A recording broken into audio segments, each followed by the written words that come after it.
Hello students, welcome back to my channel Study with Nitesh. I hope you are all are doing very well.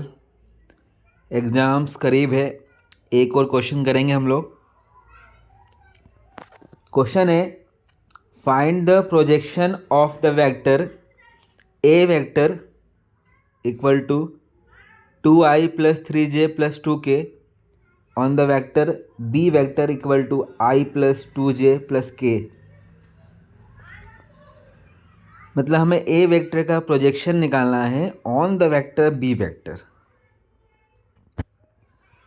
तो इसके लिए भी formula है the projection of vector A on the vector B. देखिए इसमें बोला है on the vector B पे निकालना है, तो ऑन द वेक्टर बी पे निकालेंगे ना तो जो फॉर्मूला हो जाएगा A vector dot B vector divide by modulus of B, या फिर मैग्नीट्यूड ऑफ बी बोल सकते हैं। ये फॉर्मूला है A vector dot B vector upon modulus या मैग्नीट्यूड ऑफ बी बोल सकते हैं।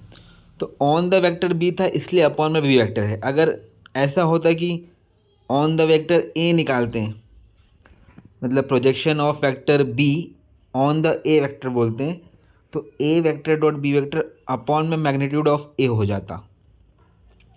पर इस केस में साफ साफ बोला है कि प्रोजेक्शन ऑफ वेक्टर ए निकालना है ऑन द वेक्टर बी, तो फॉर्मूला रहेगा A vector dot B vector divide by magnitude of B vector. अब सभी को A vector dot B vector निकालने आता ही है, सिंपल होता है, कुछ नहीं करना होता। आई वालों का आई में आपस में मल्टीप्लाई करना है, जो आई का कोफिशिएंट है, मतलब 2 का 1 में, 3 का 2 में और 2 का 1 में, तो A vector dot B vector निकल जाएगा। और बी का मैग्नीट्यूड निकालने के लिए फॉर्मूला पता ही है आपको, किसी भी वेक्टर का मैग्नीट्यूड निकालना होता है तो स्क्वायर रूट में A square plus B square plus C square हो जाता है। इसको सॉल्व करोगे तो आपका आंसर आएगा 10/√6, या फिर इसको लिख सकते हैं 5/3√6। रेशनलाइज कर दिया गया। तो छोटा क्वेश्चन है पर it can be asked in 2 marks, 2 marks में पूछा जाता है प्रोजेक्शन निकालने के लिए।